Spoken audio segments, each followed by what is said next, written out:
আসসালামু আলাইকুম।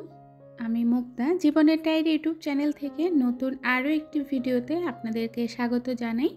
দূরে এবং কাছে, দেশ এবং দেশের বাহিরে যে যেখান থেকে ভিডিওটি দেখা শুরু করেছেন, আশা করি সবাই ভালো আছেন। আলহামদুলিল্লাহ, আমরাও বেশ ভালো আছি। সংসারের টুকিটাকি কাজের মাধ্যমে আজকের ভিডিওটা সাজিয়েছি। সেই সাথে কিছু আপু ভাইয়াদের কমেন্টের রিপ্লাই দিব।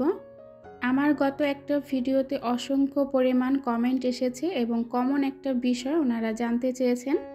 যদিও আমি কিছু কিছু কমেন্টের রিপ্লাইটা কমেন্টের মাধ্যমেই দিয়েছি, তো ভাবলাম এতগুলো কমেন্টের রিপ্লাই দেওয়া সম্ভব না, তাই এই নিয়ে একটা ভিডিও করা যাক। আজ আমি চেষ্টা করব আপুদের বা ভাইয়াদের যে প্রশ্নগুলো, সেই প্রশ্নের উত্তরটা দিতে ভিডিওর মাধ্যমে। সকালবেলা নাস্তা করে এই যে সংসারের কাজকর্ম করা শুরু করে দিয়েছি। মোস্তাকিমের বাবাকে বলেছিলাম যে আমার ছোটো মাছ খেতে ইচ্ছে করছে, তো সে কি করেছে, গতকাল রাতে মার্কেট থেকে আসার টাইমে কিছু মলায়া মাছ, কিছু বলতে 1 কেজি মলায়া মাছ আর 2 কেজি বাইন মাছ তো নিয়ে এসেছে। আসলে একসাথে ছোট মাছ কাটাটা অনেক বেশি কষ্ট। আমি কিন্তু এই মাছগুলো সারা দিন ধরে কেটেছি, অনেক বেশি কষ্ট হয়েছিল। সেই সাথে আধা কেজি লতি এনেছিল। তাহলে চিন্তা করেন, বসে থেকে আমার এই প্রত্যেকটা জিনিস কাটাকাটি করতে হয়েছে। আর লতি কাটা, সেই সাথে মাছ কাটা, সব কিছুই কিন্তু অনেক বেশি কষ্ট। আর কষ্টের কাজগুলো আমার একদিনেই করতে হয়েছে। ইচ্ছে করলে মাছগুলো আমি ফ্রিজে 2 দিনে কাটতে পারতাম, তো চিন্তা করলাম একদিন কষ্ট করলে পরের দিনটা আর কষ্ট করতে হবে না, সেটা ভেবেই একদিনেই মাছগুলো কেটে নিলাম। কাজ করব, সেই সাথে আপু ভাইয়াদের প্রশ্নের উত্তরগুলো দেওয়ার চেষ্টা করব। আশা করি ভিডিওটা স্কিপ না করে আমার সম্পূর্ণ ভিডিওর সাথে আপনারা থাকবেন। আমার গত একটা ভিডিওতে আমি শেয়ার করেছিলাম যে মেয়েরা ঘরে বসে কিভাবে ইনকাম করা যায়। আমরা অনেক মেয়েরা আছি কিন্তু ঘরে বসে ইনকাম করছি। আমাকে একটা আপু প্রশ্ন করেছে যে আপু, আমি তো সেলাই মেশিনের কাজ জানি, কিন্তু আমি সেলাই মেশিনের কাজ করতে পারি না, কারণ এক একজনের বডির মাপ হচ্ছে এক এক রকম। তো আমি সেটা কিভাবে করব? তো আপু, আমি আপনাকেই বলতে চাই, এক একজনের বডির সাইজ এক এক রকম হবে, এটাই স্বাভাবিক। আপনি তাদের বডির সাইজ অনুযায়ী মাপঝোপ নিয়ে কাজ করার চেষ্টা করবেন। যারা সেলাই কাজ করে তারা কিন্তু সেলাই কাজটা সেভাবেই করে, যার যেমন মাপ সেই অনুযায়ী কিন্তু সেলাই কাজটা করে। তো আপু, আপনি সেই অনুযায়ী কাজ করার চেষ্টা করবেন, দেখবেন আস্তে আস্তে সব কিছুই পারবেন। প্রথম সব কিছুই কঠিন লাগে, যখন আমরা কাজটা কন্টিনিউ করতে থাকি তখন কাজটা আমাদের কাছে কিন্তু ইজি হয়ে যায়। সবচাইতে বেশি প্রশ্নটা যেটা আমার কাছে এসেছে যে আমি কাপড়গুলো কোথা থেকে আনি আর কোন পাইকারি মার্কেট থেকে আনলে বেশি সুবিধা হবে। একটা কথা কি, ঢাকা শহরে কিন্তু দেখবেন অসংখ্য পাইকারি মার্কেট আছে।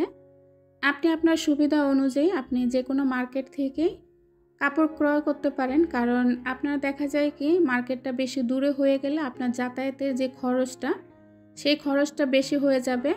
তো সেই ক্ষেত্রে আপনার কাপড়ের দাম আর সেই খরচটার দাম মিলিয়ে তখন একটা বড় অ্যামাউন্ট হয়ে যাবে। তো আপনার ব্যবসার ক্ষেত্রে দেখা যায় কি তখন আপনার লাভটা খুব কম হবে, সীমিত হবে। তো আপনি যদি কাছাকাছি কোনো পাইকারি মার্কেট থাকে সেখান থেকে কাপড় আনতে পারেন, তাহলে আপনার যে যাতায়াতের খরচটা সেটা একটু কম হবে, আপনার কাপড়ের একটু লাভ বেশি হবে। আমরা যারা ঘরে বসে মেয়েরা ইনকাম করি, আমরা কিন্তু খুব অল্প স্বল্প টাকা নিয়ে প্রথম ব্যবসাটা শুরু করি, কারণ ঘরে বসে ইনকাম করাটা ততটা কঠিনও না, আবার ততটা সহজও না। আমি যতটুকু জানি, আমার জানা মতে কয়েকটা পাইকারি মার্কেট আছে যেখান থেকে আপনারা খুব সহজে কাপড় আনতে পারবেন পাইকারি দামে। তো প্রথমত ইসলামপুর থেকে আপনারা পাইকারি দামে কাপড় আনতে পারবেন, তারপর চাঁদনী চক থেকে, তারপর ভুলতা গাউসিয়া থেকে, তারপর আপনারা নরসিংদী বাবুরহাট থেকে আনতে পারবেন। নরসিংদী বাবুরহাট কিন্তু বড় একটা পাইকারি মার্কেট, সেখানে গেলে আপনি খুব ভালো কোয়ালিটির এবং সীমিত দামের মধ্যে আনতে পারবেন। হয়তো আপনার যাতায়াতের খরচটা একটু বেশি হবে, কিন্তু কাপড়ের মান অনেক বেশি ভালো হবে। আপনি কাপড় আনবেন, বিজনেস করবেন, কাপড়ের মান যদি ভালো না হয় তাহলে তো আপনার বিজনেসটা বেশি দিন টিকবে না। এছাড়া ভুলতা গাউসিয়া থেকে আনতে পারেন, সেখানেও কাপড় মোটামুটি ভালোই। তবে আমার কাছে মনে হয় কি ভুলতা গাউসিয়ার কাপড়ের মানটা ততটা বেশি ভালো না। ইসলামপুরের কাপড়ের মান কিন্তু অনেক বেশি ভালো, কোয়ালিটি ভালো। আপনি সেখান থেকেও আনতে পারবেন যারা বিজনেস করতে চান। আমার ভিডিওর কমেন্টে অসংখ্য কমেন্ট এসেছে যে আপু আমি নতুন বিজনেস করতে চাই, কোথা থেকে কাপড় আনলে বেশি সুবিধা হবে। তো আমি তাদেরকে একটা কথাই বলতে চাই, অনেক পাইকারি মার্কেট আছে যেখান থেকে আপনারা আপনাদের পছন্দ অনুযায়ী কাপড় এনে বিজনেস করতে পারবেন। আমার জানা মতে আমি কয়েকটা মার্কেটের নাম বলতে পারি, আপনারা চাইলে সেখান থেকে কাপড় এনে বিজনেস করতে পারবেন। প্রথমত গাউছিয়া কিন্তু প্রতি সোম মঙ্গলবার একটা হাট বসে, সকাল 5টা থেকে দুপুর 1টা পর্যন্ত। আপনারা চাইলে এই হাটে যেয়েও কাপড় কিনে আনতে পারবেন। এখানে কিন্তু ওড়না, 3 পিস, তারপর হচ্ছে বিছানার চাদর, বোরখা এখান থেকে এনেও আপনারা বিজনেস করতে পারেন। তারপর হচ্ছে ইসলামপুর শুধু শুক্রবার বন্ধ থাকে, আর সপ্তাহে 6টা দিনেই কিন্তু মার্কেট খোলা থাকে। সকাল 10টা থেকে রাত 8টা পর্যন্ত এখানে মার্কেট খোলা থাকে। আপনারা আপনাদের পছন্দ অনুযায়ী এখান থেকেও এনে বিজনেস করতে পারেন। তারপর হচ্ছে ঢাকা বঙ্গবাজার, আমরা সবাই কিন্তু বঙ্গবাজার চিনি, যেখানে কিছুদিন আগে ভয়াবহ আগুন লেগেছিল। বঙ্গবাজারেও কিন্তু শাড়ি, 3 পিস, লুঙ্গি, বাচ্চাদের কাপড় এগুলো কিন্তু পাইকারি দামে পাওয়া যায়, আপনারা এখান থেকে এনেও বিজনেস করতে পারেন। তারপর হচ্ছে সাভার বাইপাল মার্কেট, প্রতি শুক্র শনি এখানে একটা হাট বসে ভোর 5টা থেকে বিকাল 5টা পর্যন্ত। আপনাদের যদি এটা কাছে থাকে আপনারা সেখান থেকে এনেও বিজনেস করতে পারেন। তো অনেকেই প্রশ্ন করেছেন যে আপু আপনি কোথা থেকে কাপড় আনেন, একটু জানালে ভালো হতো। তো আমি তাদের উদ্দেশ্যে বলতে চাই, আমি যেখানে থাকি সেখান থেকে গাউছিয়া আর হচ্ছে নওশিন্দে বাবুরহাট কাছে, তো আমরা সেখান থেকে কাপড় এনে বিজনেসটা করি।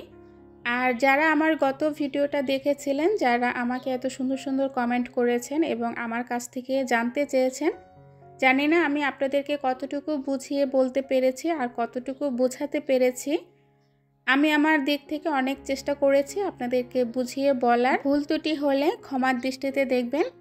আর সবার উদ্দেশ্যে আমি আরও একটি কথা বলতে চাই, আপনারা যারা আমার গত ভিডিও দেখেছেন এবং বিজনেস সম্বন্ধে আপনারা আমার কাছ থেকে জানতে চেয়েছেন, গত ভিডিওতে আমি অনেকগুলো টিপস শেয়ার করেছিলাম আপনাদের সাথে, যে ঘরে বসে আমরা মেয়ে বউরা কিভাবে ইনকাম করতে পারি, বা বিজনেসের যে আইডিয়াগুলো আপনাদেরকে দিয়েছিলাম আপনারা অনেক বেশি পছন্দ করেছেন। আপনারা আমাকে অনেক বেশি প্রশ্ন করেছিলেন, আজকে সেই প্রশ্ন থেকেই ভিডিওটা তৈরি করা। আপনাদের কমেন্টের রিপ্লাই নিয়েই কিন্তু আজকের ভিডিওটা আমি সাজিয়েছি। এখানে রাতের জন্য রান্না করছিলাম, দুপুরে কিন্তু রান্না বাড়া করতে পারিনি। ফ্রিজে কিছু তরকারি ছিল, সেটা আমরা মা ছেলে মেয়ে মিলে দুপুরে খেয়ে নিয়েছি। কারণ এতগুলো মাছ কাটার পর, লতি কাটার পর আমি অনেক বেশি অসুস্থ হয়ে গিয়েছিলাম, পুরো কোমর ব্যথা হয়ে গিয়েছিল, তাই আর দুপুরে রান্না বাড়া করা হয়নি। তো রাতে রান্না করছি, বাইং মাছটা একদম ছোট করে কেটেছি, তারপরে মাছটা ভেজে নিয়েছি। তো এই মাছটা এখন ভুনা করব, সেই সাথে লতি দিয়ে ইলিশ মাছ দিয়ে রান্না করব। আপনি আমি যদি কোনো কাজ করার উদ্দেশ্য করে থাকি বা কোনো কাজ করতে চাই, সেটা যে কোনো কাজই হোক না কেন, তবে আমাদের 2টা জিনিস মাথায় রাখতে হবে কাজ করার আগে। আপনাকে 2টা জিনিস ভেবে চিনতে তারপরে কাজে নামতে হবে। প্রথমত আপনার সততা, দ্বিতীয়ত আপনার ধৈর্য। আপনি যদি ধৈর্য ধরে একটা কাজ করতে পারবেন, সেই কাজে কিন্তু আপনি সফলতা পাবেন। আর সফলতা যদি আপনি আনতে চান, সেখানে আপনার সততা থাকতে হবে, আর সততা থাকলে আপনি যে কোনো কাজে খুব তাড়াতাড়ি সাফল্য অর্জন করতে পারবেন। আমরা অনেকেই ভুলে যাই, সাফল্য খুঁজতে গিয়ে সততা হারিয়ে ফেলি। আমাদের সাফল্য খুঁজতে গিয়ে আমরা অনেকেই ভুলে যাই যে এই কাজটা আমাদের সততা নিয়ে করতে হবে, তাহলে এই কাজটায় আমরা খুব তাড়াতাড়ি সাফল্য পাবো। তা যাই হোক, এখানে কিন্তু মাছটা ভুনা হয়ে গিয়েছে। বাইম মাছ কি এইভাবে ভুনা খেয়েছেন অবশ্যই কমেন্টে জানাবেন। তবে একটা কথা, আমি কিন্তু বাইম মাছের যে উপরের চামড়াটা, সবগুলো বাইম মাছের চামড়া তুলে ফেলেছি, কারণ বাইম মাছটা অনেক বেশি বড় ছিল, আর বড় বাইম মাছটা আমার কাছে কেমন জানি লাগে, তাই আমি উপরের চামড়াটা সবগুলো মাছেরই তুলে ফেলেছি। এখন কিন্তু মাছটা দেখতে অনেক সুন্দর লাগছে। তো যাই হোক, এখানে মাছটা ভুনা হয়ে গিয়েছে, তারপরে আমি লতিটা রান্না করব। ধনিয়া পাতা দিলেই তরকারিটা হয়ে যাবে। আমি কিন্তু জিরা গুঁড়া দিয়েছিলাম কিছুক্ষণ আগে, তারপরে 2 মিনিটের মতো জাল করেছি। এখন ধনিয়া পাতাটা দিয়ে নাড়াচাড়া দিয়ে তরকারিটা নামিয়ে নেব।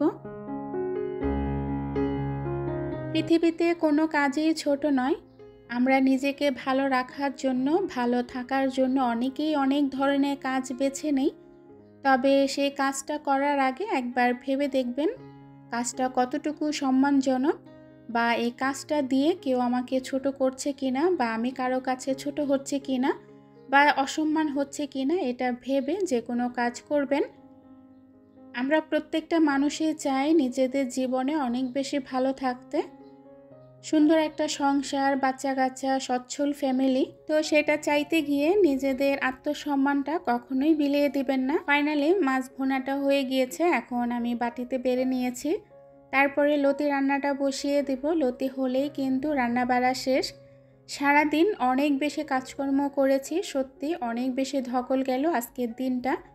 মোস্তাকিমের বাবা ফোন দিয়ে বলেছিল, একদিনে তোমার এত কাজ করার কি দরকার ছিল।